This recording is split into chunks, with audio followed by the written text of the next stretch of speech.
Depuis les années 1980, le Québec subit les assauts du néolibéralisme, soit l'accélération d'une concurrence insoutenable, la montée du capitalisme sauvage, sans parler de la banalisation du phénomène des paradis fiscaux. C'est le triomphe du mensonge réganien. L'écart entre riches et pauvres s'est accru. Les gouvernements se plient au diktat néolibéral. Au Québec, les syndiqués du secteur public, tout comme les salariés de la Commission de la construction du Québec, ont été les premiers à être frappés par des coupures de salaire et l'imposition d'un régime de négociation injuste. Début des années 80, je pense que c'est 82, si les gens s'en souviennent, on avait une convention collective en poche et l'augmentation devait être équivalente au coût de la vie. Ce fait qu'on avait eu une augmentation de 10 % et le gouvernement de René Lévesque, à ce moment-là, était en désaccord avec cette convention-là, même si la convention était signée. Alors, il avait passé une loi qui avait réduit pendant 3 mois nos salaires de 20 % pour récupérer les 6 mois d'augmentation à 10 % qu'on avait eu. Ça a été un grand défi parce que ça a brassé pas mal de monde. Comme l'explique l'historien Jacques Rouillard, cet environnement politique et économique a été particulièrement hostile au syndicalisme. À partir de 1980, l'influence syndicale s'est érodée sérieusement sous fond de taux de chômage élevés, d'une agressive concurrence provenant de la mondialisation de l'économie, sans oublier la montée du courant néolibéral. On assiste à une érosion des attentes des syndiqués et un affaiblissement du pouvoir syndical, tant dans l'entreprise que dans la société en général. Les syndicats sont souvent placés sur la défensive, occupés largement à protéger les acquis qu'ils ont obtenus au cours des années antérieures. Ils se satisfont d'augmentations salariales qui correspondent à l'augmentation des prix. Et il y a peu d'avancées sur les avantages sociaux. Cet affaiblissement du syndicalisme se caractérise par un taux de syndicalisation qui régresse. Depuis le milieu des années 90, il est passé de 40 à 36 % Actuellement, il est de cet ordre-là, 36-37 % Il est d'un peu plus de 20 % dans le secteur privé. Pourquoi le niveau de syndicalisation diminue-t-il? En premier lieu, le marché de l'emploi se transforme. Alors qu'autrefois, les syndicats étaient forts dans le secteur manufacturier, ils le sont devenus également dans le secteur de la construction et ils le sont devenus dans le secteur également du secteur public et parapublic, mais ce n'est plus là que se créent les nouveaux emplois. Les nouveaux emplois, ils se créent dans le secteur des services, dans le tertiaire, et dans le secteur privé, le secteur tertiaire privé. Alors, ce sont des secteurs où les entreprises sont petites et où le nombre d'employés est faible et où les syndicats ont de la difficulté à percer. Alors là où se créent des emplois, le taux de syndicalisation demeure très faible. Ces années sont rudes à traverser, mais le syndicat fait face. Il s'efforce notamment de rattraper les gains et les droits qui lui ont été brutalement retirés. En 81, j'étais sur l'exécutif de l'unité CCQ, la Commission de la construction du Québec. J'ai pu participer à ma première négociation. Ça s'est terminé par le décret de 82. Par la suite, en 84, j'ai eu l'insigne honneur de devenir président de l'unité. Et là, c'était de récupérer, à tout le moins ce qu'on pouvait récupérer, de tout ce qui nous avait été enlevé au niveau du décret, l'imposition du décret. Donc, négo 27 mois, des manifestations, des réunions, toutes sortes de choses. On est allé manifester chez les directeurs, placarder leur maison. Donc, il y avait l'effervescence du temps et tout ça. Puis, ça s'est terminé par une première convention collective que je dirais qu'on a récupéré en partie notre sécurité d'emploi, qu'on a récupéré beaucoup de choses.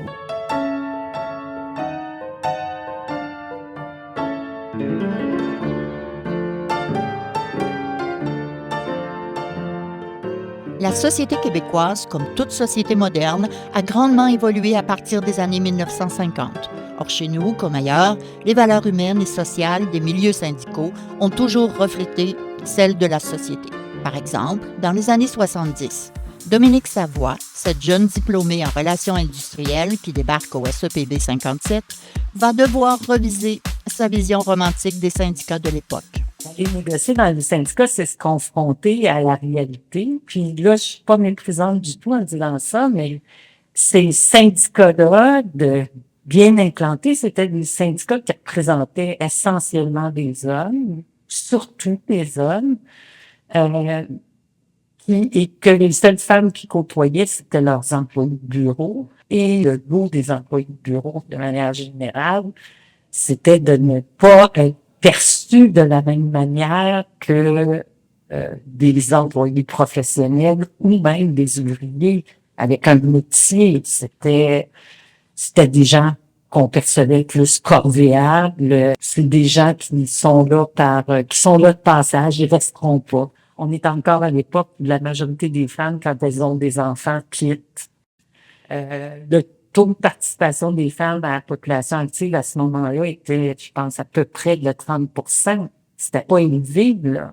Et une grande proportion d'entre elles travaillaient à temps partiel. Fait que c'était la minorité qui travaillait à temps plein, puis qui avait des conditions de travail pas toujours intéressantes. Une partie d'entre elles étaient des mères de familles monoparentales, là, donc elles n'avaient pas le choix d'accepter les conditions qu'on leur offrait.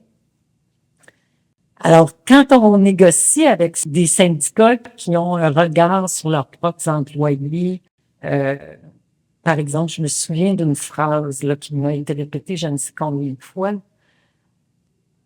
T'imagines-tu qu'on va donner aux filles quelque chose que nos membres n'ont même pas? Dans ma tête, ça faisait pas de sens. Bien sûr que tes membres, ils n'ont pas besoin de congé de maternité, c'est des hommes. Bien sûr que tes membres n'ont pas besoin d'avoir des horaires plus flexibles. Ils ont des femmes à la maison qui s'occupent de leurs enfants, là. Et cette mentalité-là, elle était présente partout. Mais heureusement, le SEPB a pu bénéficier de leaders aussi respectés que progressistes comme Maurice Laplante. C'est ainsi qu'au cours des ans, ce syndicat où les femmes ont toujours été majoritaires leur a fait une place de plus en plus importante, tant dans la composition de ses instances dirigeantes que dans celle de son personnel permanent. Les femmes ont aussi occupé l'avant-scène en ce qui a trait à la représentation à la FTQ, ainsi que dans les grands enjeux qui mobilisent le mouvement syndical. Ça a l'air simple, là, mais pour moi, là, tout le monde devait être égal. Et ça, j'ai travaillé énormément, tant et aussi longtemps que j'ai été en fonction, que les femmes avaient le droit d'être présentes, et non pas, c'est parce que là, on va y faire plaisir. Pour moi, c'était pas ça. Et souvent, que j'ai dû intervenir dans des congrès ou autres concernant les femmes, parce qu'on les mettait pas mal plus de côté.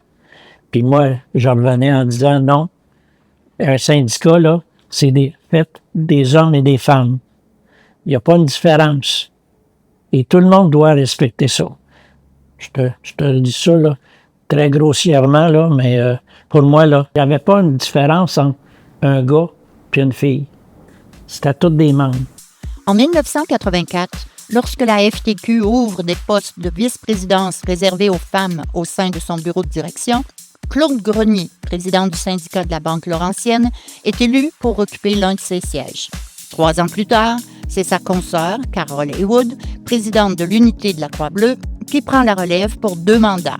Par la suite, ce sera le tour de Danielle Casara, militante du SEPB à la Banque Laurentienne, et depuis janvier 2023, celui de Marie-Ève Boyer, vice-présidente de l'unité de la CCQ. Les femmes au SEPB, vraiment, ça va en augmentant et c'est magnifique de voir aussi l'implication de ces femmes-là et de la place qu'on leur laisse aussi. C'est rassurant de voir. Puis on le voit aussi au niveau des postes quand même. Je suis si je me trompe pas, la 2e femme directrice adjointe au SEPB Québec. Donc avant moi, il y a eu Catherine Lefebvre et la place aussi à l'exécutif de voir les femmes qui sont impliquées aussi au niveau de notre syndicat national. Évolution importante, rassurante. Au niveau de l'équité salariale, on a pris une grande place, entre autres là, au 575 avec le dossier Desjardins, les commissions scolaires aussi.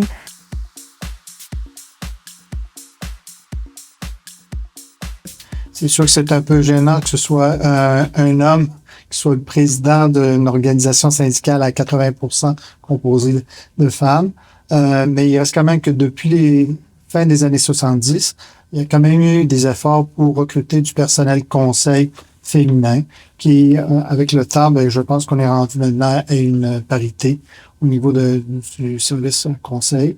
Ce qui est important aussi, c'est qu'au niveau politique, au niveau de la direction du SEPB Québec et de la présidence, il y a une parité homme-femme. Donc, c'est un principe qui est essentiel, fondamental pour notre organisation et on le fait aussi dans toute notre application à l'extérieur du SEPB, que ce soit au niveau du syndicat canadien ou même de la FTQ. La bataille des employés de la Commission de la construction du Québec sur l'équité salariale il y a plus de 30 ans est un autre exemple de gains locaux transposés plus tard à l'ensemble des salariés. Associé de près à cette victoire, le président de la section locale à l'époque, Claude Paquette, nous en parle. En même temps, dans la même période, la première fois que des femmes de l'intérieur à la CCQ devenaient inspectrices. On en était fiers. Pour la première fois, il y avait la reconnaissance de l'expérience pertinente à la CCQ et des femmes étaient nommées pour faire du travail, pas simplement au livre, mais aussi sur les chantiers, inspecteurs de chantier. On n'avait jamais vu ça auparavant. Ce qu'il faut comprendre, la CCQ, l'unité, on est environ 700 personnes. Il y a une 150 inspecteurs répartis dans 14 régions, 14 bureaux régionaux. Beaucoup des professionnels, des gens de bureau. À l'époque, on parlait d'une 50aine de classifications. Beaucoup de grillets, beaucoup d'arbitrages à défendre. On a réussi à avoir l'équité salariale. Belle négociation. Très fier de pouvoir dire que l'unité CCQ SEPB est une des premières à obtenir l'équité salariale au Québec. Bon, on avait inclus à la convention collective tout le mécanisme et on faisait l'analyse. Donc, on était très heureux d'avoir pu conventionner ça. L'équité salariale, ça a été une dure période, je dois vous dire, pour les femmes. Ça a été reconnu, il y a eu des avancées de fait, mais c'est pas encore, on ne reconnaît pas encore l'équité salariale à 100% des hommes par rapport aux femmes. Ça a été reçu difficilement dans les commissions scolaires à cause de ça, parce que les commissions scolaires, majoritairement, les employés, ce sont des femmes. Oui, il y a eu des négociations, ça a négocié fort, les gens ont travaillé très fort, mais le gouvernement a toujours eu le gros bout du bâton. Ça a été difficile, même quand on est arrivé avec... les augmentations d'échelons et tout ça, les gens étaient contents, oui, mais c'était mitigé parce qu'ils se disaient on devrait avoir plus que ça. Et ce que je dis aux gens, arrêtez de penser à ce qu'on n'a pas, mais pensez à ce qu'on a obtenu. On a travaillé fort, on a obtenu beaucoup comparé à ce qu'on avait. Donc, soyons satisfaits de ce qu'on a obtenu, puis continuons de nous battre. Parce que c'est ça, les batailles syndicales, ça n'a jamais de fin, là. C'est un recommencement tout le temps, là. La lutte pour l'équité salariale a aussi été menée et gagnée dans l'ensemble du secteur public. Le mouvement syndical obtient ensuite la reconnaissance de ce droit par une loi qui couvre tous les salariés du Québec. La tâche des syndicats sera ensuite de la faire appliquer et respecter dans la réalité des différents milieux de travail. Le SEPB y a consacré de grandes et constantes énergies. Ce fut notamment le cas dans les institutions du mouvement Desjardins. Prétendant à tort que son personnel bénéficiait déjà de l'équité salariale, l'employeur tenta d'être dispensé des négociations. Les rencontres patronales syndicales qui suivirent furent ardues et exigèrent une masse considérable de travail. L'équité salariale, ça a été un gros dossier. Je me souviens d'avoir travaillé des samedis toute seule au complexe dans mon local de sous-sol. J'avais amorcé des travaux de recherche pour permettre à l'avocate qui a pris le dossier en main, qui a déposé les premiers documents. J'avais sorti les informations que j'avais disponibles sur des définitions de fonctions là, pour être capable de tracer un portrait de ce que c'était là, dans le fond des jardins. Mais ça a été un dossier là, qu'on a travaillé là, sur 5 ans avant qu'il commence à émerger là, dans le public. Toute loi, écoute, je suis avocate, toute loi passe parce qu'il y a une pression sociale. OK? Selon moi. Pas tous les avocats vont vous dire ça, mais moi, j'y crois à ça. OK? C'est une approche que j'ai toujours eue. Et s'il y a eu des lois qui ont été modifiées, c'est parce qu'il y avait des mouvements. Il y avait le mouvement des femmes générales. On n'a pas juste été à la table de négo. On a été forte à soutenir tout le mouvement, la marche des femmes.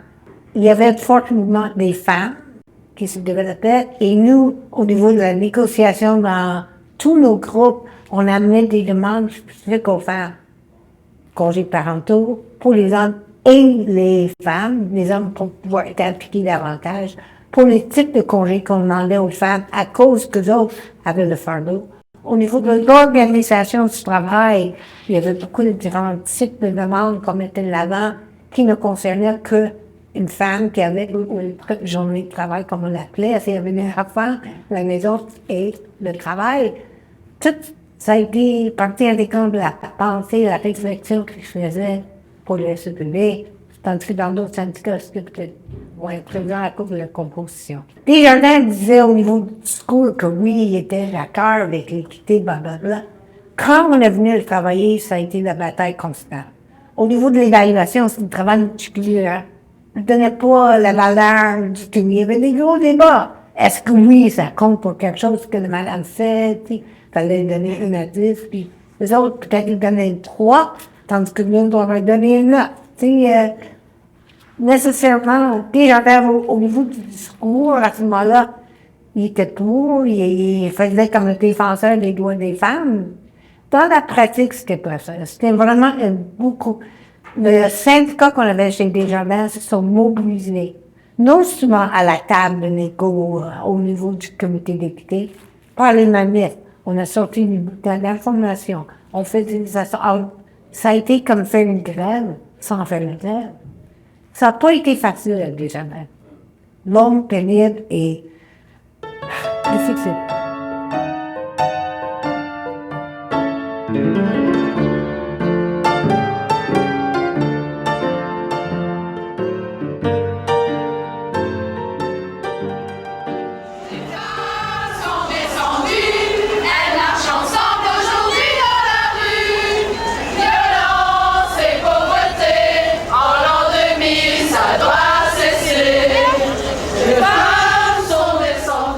Les marches du pain et des roses de 1995 et Marche mondiale des femmes de 2000 ont été des moments forts pour le SEPB.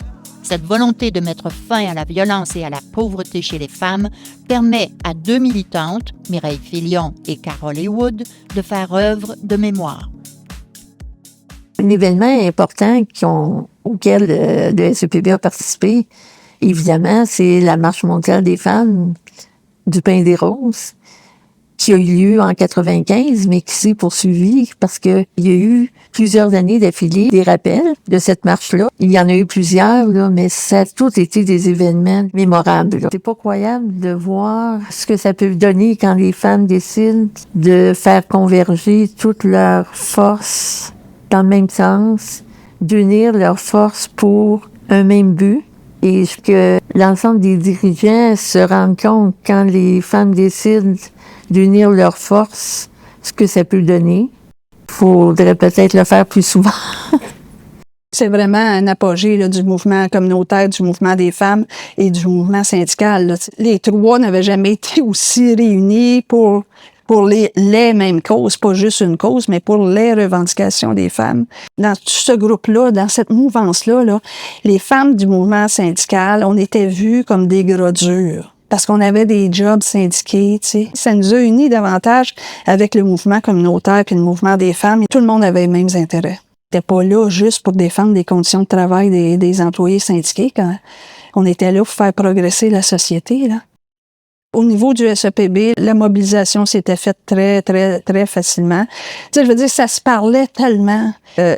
Puis la campagne de marketing qui avait été faite par les FFQ était très bien faite. Tu sais, et ça avait mis l'événement sur la carte. Étant un syndicat composé à la majorité de femmes, là, c'est sûr que la mobilisation des femmes du SEPB s'est faite assez facilement. Puis pas juste des femmes, aussi il y a beaucoup d'hommes qui nous appuyaient là-dedans. Là.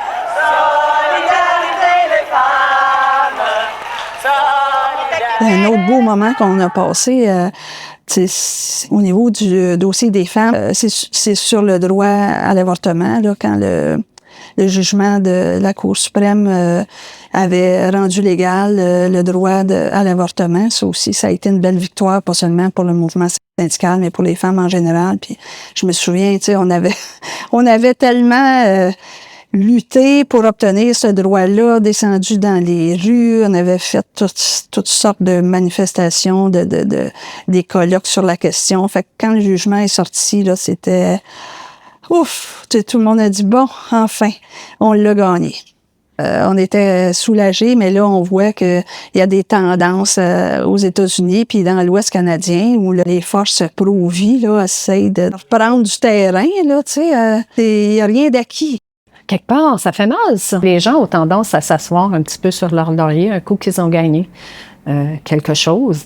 Mais ce qu'on tentait d'expliquer aux gens, c'est que ce que tu as aujourd'hui, c'est qu'il y a quelqu'un qui s'est battu pour toi. Toi, tu te bats aujourd'hui, c'est pour ta fille, là, c'est pour ta petite fille, là, c'est pour... ta bataille n'est pas juste centrée en 2020, il faut qu'elle ait un impact dans les années futures. Il faut vraiment continuer de travailler fort.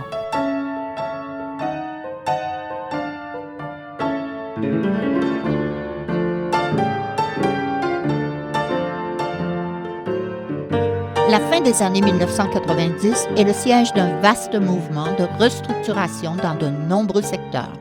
Pour nos syndiqués, cette valse de fusion se vit particulièrement dans les milieux scolaires et dans le mouvement Desjardins. Dans le premier cas, on parle de fusion des commissions scolaires. Le syndicat est plongé alors dans des campagnes de maraudage au terme desquelles il perdra des unités et en acquérera de nouvelles. Le bilan sera cependant positif, le syndicat faisant des percées notamment dans les commissions scolaires protestantes. Dans les années 90, bien entendu, il y a eu tous les mouvements là, d'intégration des niveaux primaires et secondaires avec des votes d'allégeance et tout ça. Ça aussi, ça a été des défis pour arriver à maintenir le nombre de membres qu'on représentait au 57.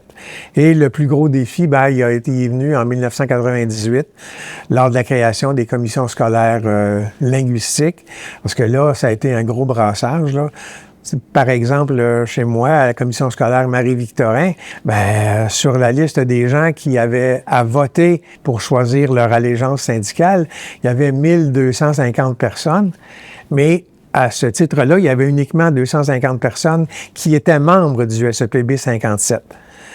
Puis on a eu un vote d'allégeance qu'on a gagné par 14 voix.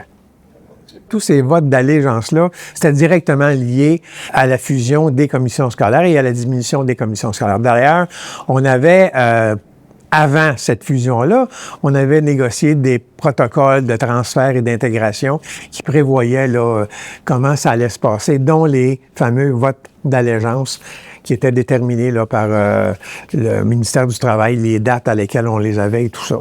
Alors ça s'était échelonné sur pratiquement un an, là, avec des contestations par les syndicats qui avaient perdu les votes.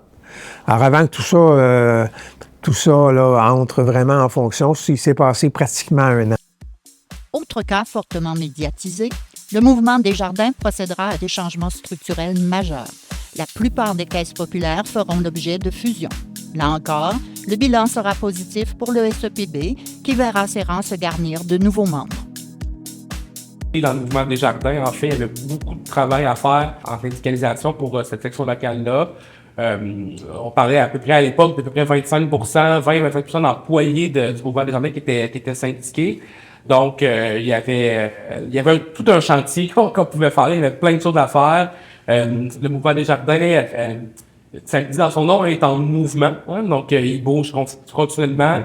Les gens plus familiers là, se rappelleront des fusions de caisses Desjardins. Ça a amené un bouleversement, les employés qui changeaient de point de service. On arrivait avec des syndicats, des caisses qui étaient à moitié syndiquées. Hein, fait que s'il y a 4 points de service, 2 syndiqués, 2 pas syndiqués, donc il y avait beaucoup de travail à faire là-dedans pour essayer de mettre tout le monde ensemble, justement, d'améliorer notre rapport de force comme syndicat aussi. Hein, fait que ça a été vraiment mon bataille, mon SEPB.